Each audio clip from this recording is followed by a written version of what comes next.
भैया जम्मू संगवारी मन ला राजभाषा दिवस की गाढ़ा गाढ़ा बधाई। मित्रों नमस्कार आप सबको। आज की वीडियो से शुरुआत तो करनी थी, मगर इसके पहले एक बधाई संदेश मैंने आपसे इसलिए साझा किया क्योंकि आपकी जानकारी के लिए मैं बता दूं कि आज 28 नवंबर को ही छत्तीसगढ़ विधानसभा में एक विधेयक पास किया गया था जिसमें छत्तीसगढ़ी भाषा को राजभाषा के रूप में दर्जा दिए जाने का प्रस्ताव था। ये पारित हुआ था 28 नवंबर 2007 को। तो एक छोटी सी जानकारी थी जो इस वीडियो के साथ आपको मैं जोड़कर बता रहा हूँ। चूँकि आज का दिन है छत्तीसगढ़ी राजभाषा दिवस का, तो उन साथियों के लिए जो इससे अनभिज्ञ है वो ज़रूर जान लें। आपके परीक्षा के लिए प्रश्न भी हो सकता है, इस नाते मैंने ये जानकारी साझा की। तो शुरू करते हैं आज की वीडियो। और आज की वीडियो में फिर वही कुछ 5-7 प्रश्न लेकर हम आपके सामने आए हैं और आज फिर से एक बार पंचायती राज पे बात करेंगे। कल की वीडियो में भी मैंने 5-7 प्रश्न लिए थे, तो मुझे ऐसा लगा कि इस पर बात अभी और की जा सकती है, तो आज उसी का एक कंक्लूडिंग पार्ट समझ लीजिए, दूसरा पार्ट समझ लीजिए। तो उसका कंक्लूडिंग पार्ट लेकर आज मैं फिर से हाजिर हूँ और शुरुआत करते हैं आज के पहले सवाल से। पहला सवाल ये जानना चाहता है कि जनपद पंचायत में कितने निर्वाचन क्षेत्र होते हैं। एक जनपद पंचायत जो होगा उसमें कुल कितने निर्वाचन क्षेत्र होंगे, ये आपको तय करना है, ये आपको बताना है। उसकी कुछ सीमाएं हैं अगर, तो वो सीमाएं आपको बतानी है। हालांकि इसमें ऑप्शन डी ये कहता है कि ऐसी कोई सीमा नहीं है। तो अगर आप समझते हैं कि ऐसी कोई सीमा नहीं है तो आप ऑप्शन डी के साथ जा सकते हैं। अन्यथा आपके पास 3 और ऑप्शन है ए, बी और सी के रूप में, जिसमें ए कहता है न्यूनतम 10, ये न्यूनतम है, न्यूनतम 10, या फिर न्यूनतम 10 और अधिकतम 25, ये एक तो ये सीमा बता रहा है। दूसरा बता रहा है न्यूनतम 15, अधिकतम 25। तीसरा बता रहा है न्यूनतम 20 और अधिकतम 30। तो ये 4 ऑप्शन हैं आपके पास। अगर कोई सीमा नहीं है तो आप अंतिम विकल्प के साथ भी जा सकते हैं, मगर आपके लिए जो सही विकल्प है वो है ऑप्शन ए। ऑप्शन ए कहता है न्यूनतम 10, अधिकतम 25। छत्तीसगढ़ पंचायती राज अधिनियम 1993 की धारा 23 में इस बात का उल्लेख है कि जो जनपद पंचायत है या खंड का निर्वाचन क्षेत्र कितना होना चाहिए, उस तरह से कैसा विभाजन किया जाना है। धारा 23 की जो उपधारा 1 है उसमें ये सीमा तय की गई है और उसमें ये जो सीमाएं हैं वो न्यूनतम 10 और अधिकतम 25 ये बताई गई है। और ये जो निर्धारण है जनपद पंचायतों का निर्वाचन क्षेत्र, ये 2014-15 में किया गया था और उसके आधार पर न्यूनतम 10 और अधिकतम 25 की सीमा बताई गई है किसी भी जनपद पंचायत के निर्धारण के लिए। मेरा ख्याल है ये सवाल पूरा होता है, हम अगले सवाल की ओर बढ़ते हैं। अगला सवाल ये कहता है किस संविधान संशोधन अधिनियम के आधार पर पंचायती राज व्यवस्था लागू की गई है। भारत में यूँ तो पंचायती राज व्यवस्था का इतिहास बहुत पुराना है, यानी पंचायतों का इतिहास बहुत पुराना है। इसके विषय में अनेक कहानियाँ भी आपको पढ़ने मिल जाएंगी। पंच परमेश्वर जैसी कहानी आपकी प्रसिद्ध कहानी है जो पंचायती राज व्यवस्था को एक तरह से प्रदर्शित करती है, चित्रित करती है। मगर आपको सैद्धांतिक रूप से बताना है कि कौन से संविधान संशोधन अधिनियम के आधार पर पंचायती राज व्यवस्था लागू की गई थी। ऑप्शन आपके पास 4 हैं, 43वां, 73वां, 33वां और 53वां। आप कौन से ऑप्शन के साथ जाना चाहेंगे ये आप डिसाइड कर लीजिए। और सही उत्तर मैं आपको बता दूं 73वां संविधान संशोधन विधेयक है और इसको 73वां संविधान संशोधन विधेयक 1992 इस नाम से जाना जाता है। 1992 इसके साथ लगा रहता है। उसकी वजह यह है कि हालांकि ये 1993 में लागू हुआ था, मगर ये अधिनियम जो है 1992 में बन चुका था और प्रधानमंत्री उस समय देश के थे पीवी नरसिम्हा राव, और आया बाद में ये फिर 73वां संशोधन संविधान विधेयक जो है वो 1993 में लागू हुआ। इसके बाद इसके साथ जुड़ता हुआ एक और संशोधन विधेयक लाया गया, वो था 74वां संविधान संशोधन विधेयक, और उसमें नगर पालिकाओं को संवैधानिक दर्जा दी गई। पहला जो था 73वां, आप ये समझिए ये पंचायती राज पूरी व्यवस्था के साथ था, पूरी व्यवस्था का इसमें उल्लेख है। और उसके बाद इसके साथ ही जोड़कर 74वें में नगर पालिका, नगर निगम जैसी चीज़ों को भी शामिल कर दिया गया था। तो आपका ऑप्शन बी इसमें करेक्ट ऑप्शन होगा। अगला प्रश्न है, ग्राम पंचायत के कार्यकाल की गणना। आप सभी जानते हैं कि ग्राम पंचायत का कार्यकाल 5 साल का होता है। तो ये 5 साल की जो गणना है वो कब से की जाती है, कौन सी डेट होती है जिससे हम निर्धारित करते हैं कि हाँ यहाँ से 5 साल तक ये पंचायत काम करेगा। आपके पास फिर से 4 ऑप्शन है। पहला है चुनाव परिणाम प्रकाशन की तिथि से, जैसे जिस दिन रिजल्ट डिक्लेयर होता है और उसकी डेट से।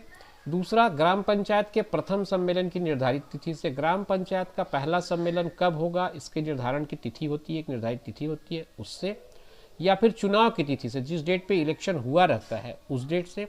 या फिर पिछली सभा जब भंग हुई है उस डेट से, यानी पिछला जो चुनाव के भंग होने की जो तिथि है वहाँ से 5 साल काउंट करेंगे, चुनाव के डेट से 5 साल काउंट करेंगे, पहले सम्मेलन की तिथि से 5 साल काउंट करेंगे, या फिर चुनाव परिणाम के प्रकाशन की तिथि से। चारों आपके विकल्प आपके सामने हैं, आपको तय करना है कौन सा विकल्प आपके लिए सही होगा। इसमें आप जाएंगे ऑप्शन बी के साथ। ऑप्शन बी जो है वो आपका सही विकल्प है और इसी के आधार पर तिथि का निर्धारण किया जाता है। इसमें आप अगर देखें तो अध्याय 3 जो है धारा 9 के अंदर तो सारी व्यवस्था है इसमें। धारा 9 के अंदर अध्याय 3 में आप पढ़ेंगे तो आपको ये तिथियों का जो निर्धारण है, मतलब कब से कब तक होगा, अध्याय 3 के धारा 9 में, अध्याय 3 के धारा 9 में इसका विस्तृत विवरण है। आप इसकी गणना के बारे में या समय काल के बारे में, समयावधि के बारे में इसमें विस्तृत जानकारी देख सकते हैं। आगे चलते हैं और अगला सवाल लेते हैं। अगला सवाल है, पंचायती राज दिवस कब मनाया जाता है। इसके लिए 4 ऑप्शन है, 24 अप्रैल, 26 नवंबर, 11 अक्टूबर, 2 अक्टूबर। 2 अक्टूबर गांधी जी की जयंती भी होती है। एक 11 अक्टूबर की भी तिथि दी गई है ऑप्शन में, एक 26 नवंबर की भी तिथि दी गई है और एक 24 अप्रैल की भी तिथि दी गई है। आपको इन्हीं में से एक तय कर लेना है कौन सा आपका सही जवाब होगा। सोच लीजिए थोड़ी देर, फिर मुझे बताइएगा आपका उत्तर क्या बनता है। आपको जाना चाहिए 24 अप्रैल के साथ। 24 अप्रैल की तिथि अगर आप याद करें तो मैं आपको बता दूं कि 24 अप्रैल 1993 को ये लागू हुआ था, पंचायती राज व्यवस्था 24 अप्रैल को।